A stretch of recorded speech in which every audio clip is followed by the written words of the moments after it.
I think by far my favorite day was the day that we got to go to the beach.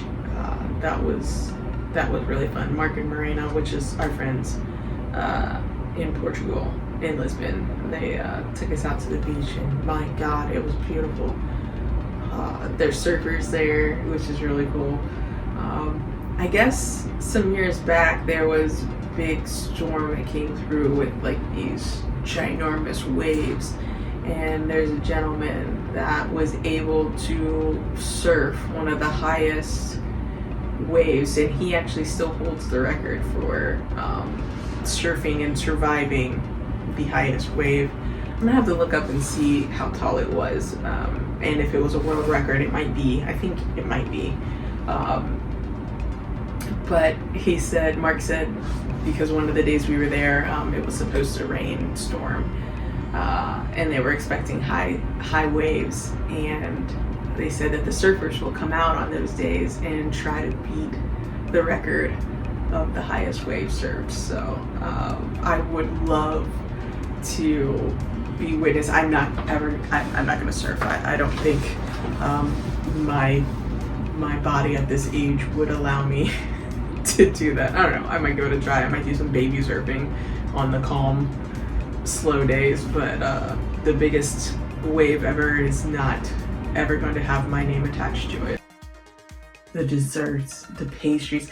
There is this miniature pie-like dessert. The closest thing that I can compare it to in America is like a chess pie. They're called pastel de natas. Oh my God, it's heaven. It's delicious. The chocolate cake there is a little different. I don't think they use gluten in Europe, so the chocolate cake was different, but it was delicious. It was more like a mousse type cake, but it was still chocolate, so it was still delicious. Yeah, the desserts, God, I have a picture. I went to one restaurant, one quite famous restaurant. I think it is Pastel de Natas, but I just ordered plates and plates of desserts, cheesecakes, and the pastels, and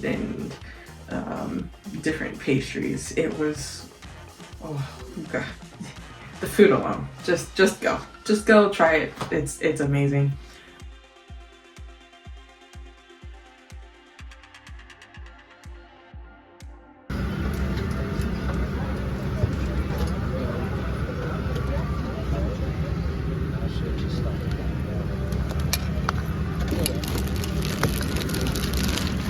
Oh, I dropped it.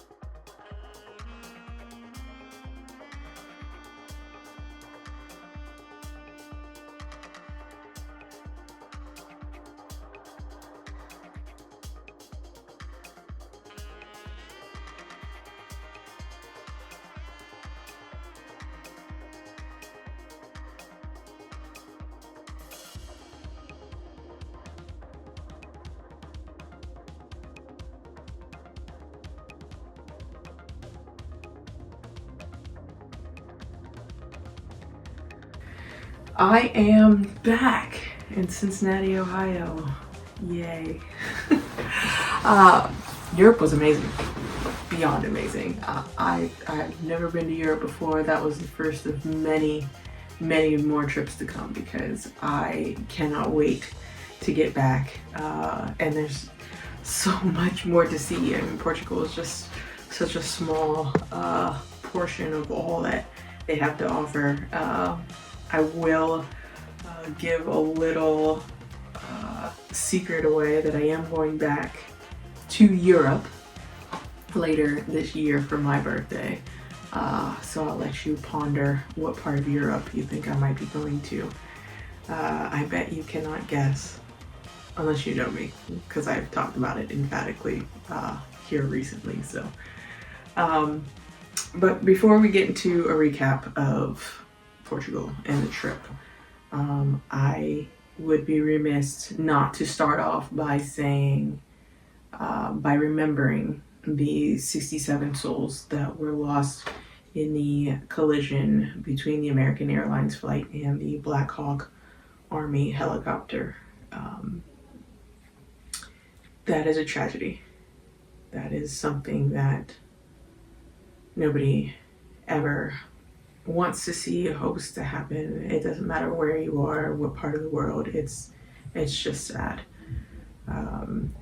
It's sad that there were kids involved. It's sad that anybody lost their lives. It's sad that so many people lost their lives. And then, God, for the skating community, just the military community, everybody, condolences just aren't enough to express how profoundly sad the whole thing is. So, for all those who lost their lives, to the families, to friends, to the communities, to the people who knew all of those wonderful souls who are now past, I do give my deepest condolences, and I hope that somehow, some way, you're able to find some kind of peace and healing. I will say too, flying is generally a very safe mode of transportation.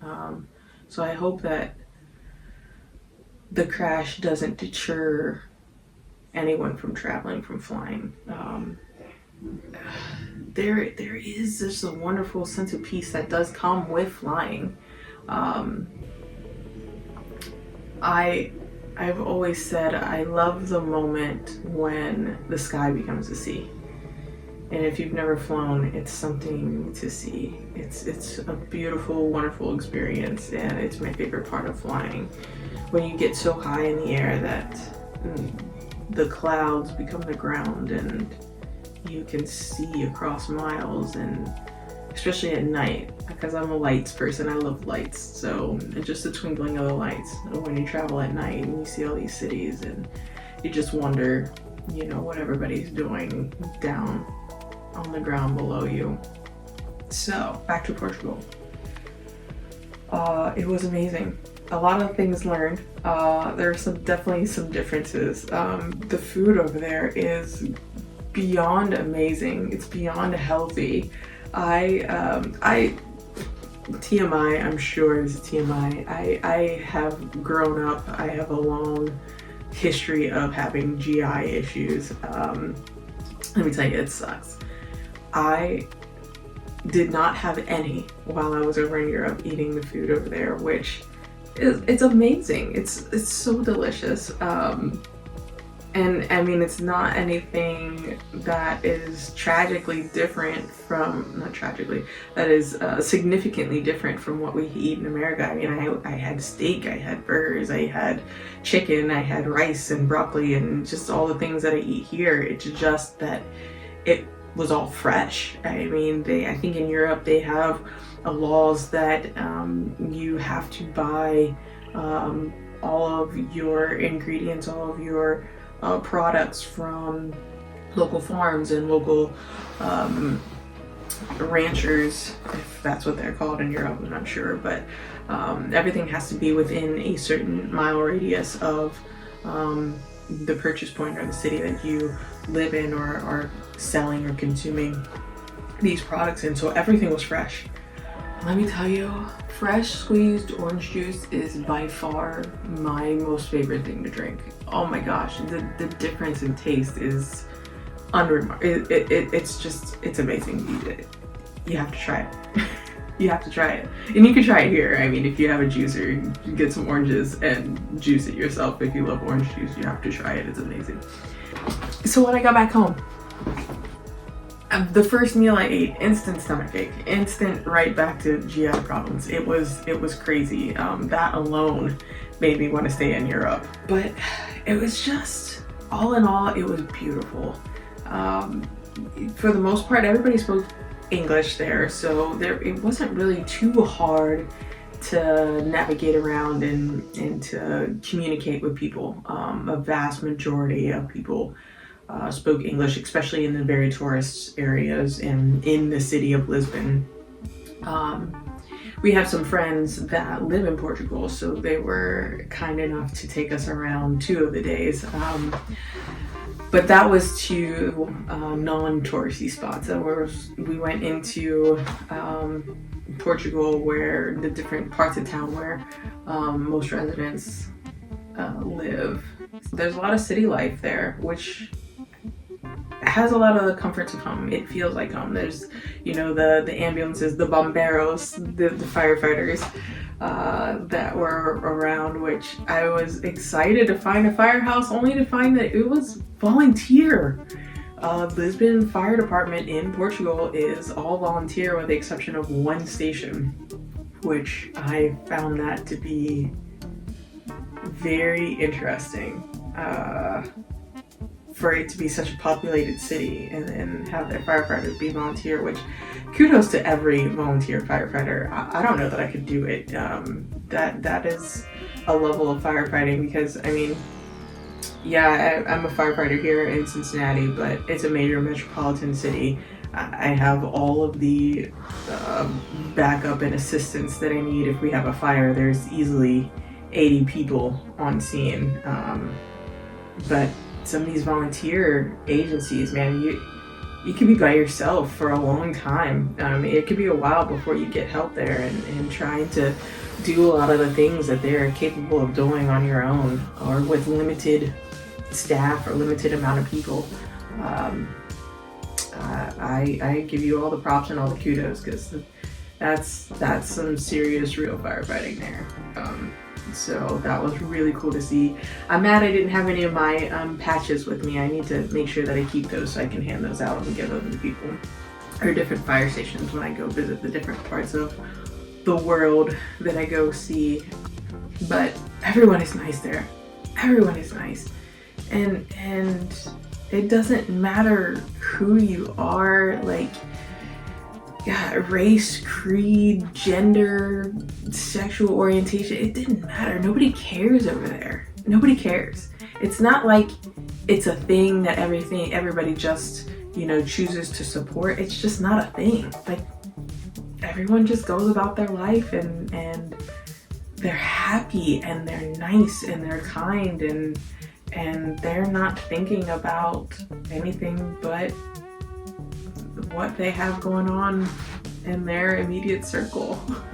So the first day that we were there, we walked around a city called Alfama, and of course we run into the only other American firefighter that would possibly be in Lisbon, Portugal at the same time. Wonderful man, him and his wife. So he was a firefighter in, I think he said Boston, Massachusetts. Really cool guy. He invented I think it was called a exit arrow is what he called it. But it was literally like an arrowhead that you would attach to a search rope or to a fire hose when you would go into a fire, and you would attach it so that the arrowhead pointed back out of the structure. So if you got lost while you were in the fire or disoriented, you could feel the tip of this arrowhead and know the direction of how to get out of the fire, or you would be able to know which direction to follow the hose line or the search line to get out. So genius, man. I loved it. I loved his story. Found the only other Ohio natives there as well. They were staying at our hotel at the Moxie, which, by the way, again, Marriott Hotel, the Moxie, was phenomenal. The vibe, the entertainment, the just cool atmosphere that hotel was impeccable. The staff there was amazing, kind, friendly. They scheduled dinner reservations for us. We were going to try to go to a comedy club, but there was only one English speaking night and we missed the night. But they would have set up those tickets and reservations for us. Made sure that we had transportation, told us the best routes. We decided to take the subway one day, and this young lady at the front desk, she sat there for a good 15-20 minutes teaching us how to use the bus route or the subway routes and which trains to take and hop on, hop off to get to where we were going. So, and then gave us suggestions of places to go to. So, I mean, she didn't have to take that time out of her day. She did. So the place is amazing. The rooms are a little bit on the smaller side, but it was clean. It was modern and up to date. It was beautiful. And at the end of the day, the hotel, we're just sleeping there anyway. So it doesn't have to be anything massively big because we're not going to spend a whole lot of time there. But we did spend every evening for a nightcap at the bar, which the bartender Sarah there was wonderful. Made drinks, oh, delicious, absolutely delicious. It was the best ending to every single night. So I do recommend staying at the Moxie. But there was another couple there. They had an Ohio State shirt on, so of course I had to stop by and say something to them. Also very nice. They were from Cleveland, which I won't hold that against them, but we had a nice little conversation. This Emirates plane that we saw at JFK had 2 stories. It was a 2-story plane. I'm talking like it had 2 floors in the plane. I have to see the inside of this thing. I might just book an airline just to see the inside of this plane, because my mind just can't wrap my head around the fact that a plane, an airplane, has multiple levels. I have to see it for myself. But until then, we flew Comfort Plus going out, just because that was a learning experience for me. I fumbled that booking reservation. Just know that when you book with Delta, if you book basic economy, you cannot change your seat assignment outside of, which we did not. I knew that going in. But I thought that when you booked main cabin and above, that you could pay to upgrade multiple times. That is only the case if they offer it to you, which they're not going to. So when you buy your airline ticket for Delta, whatever class you buy, which I suggest buying main cabin, if you choose to pay for an upgrade, whatever class you want to fly in is what you need to upgrade to on the initial upgrade. So going out, I had upgraded to Comfort Plus with the intention of upgrading again, which I was not able to, which it wasn't bad. The flight was, I think, 6 hours. It was my longest flight. I've flown to California many times, but I think the longest flight I've had with that was like maybe 5 hours, maybe. So 6 hours was a little bit much, but Comfort Plus, we had more leg room, so that was good. And they gave us a cool little like care package when we flew. Coming back though, thank God I purchased the Premium Select tickets on Delta. They had semi-reclining seats, so footrests, and the back went back farther than normal seats. More leg room, an even better care package, which I took a video of both of those. So if you're flying across seas, and that flight, man, I was ready to get off the plane. I loved, the flight was comfortable, it was fine, but I was beyond ready to get off. I think we were in the air for 8 hours for that flight, and parts of my body were definitely asleep and in pain.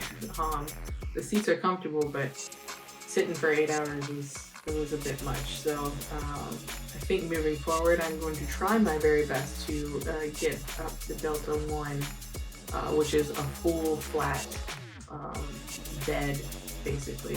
I mean, you can sit on the plane also, but the seat actually fully reclines into a flat bed, to which I could have kept the bed sores at a minimum. But all in all, it was again wonderful experience. Flight crew was amazing on all the trips, so nice.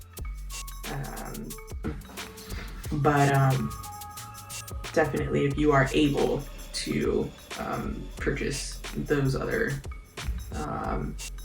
classes, I would say that. And after you purchase your initial tickets, there's still sales. So I had purchased the airline tickets before Black Friday, before Christmas, before New Year's, and I noticed that the price of the upgrade had gone down during that time, during those periods, especially like the Black Friday sales.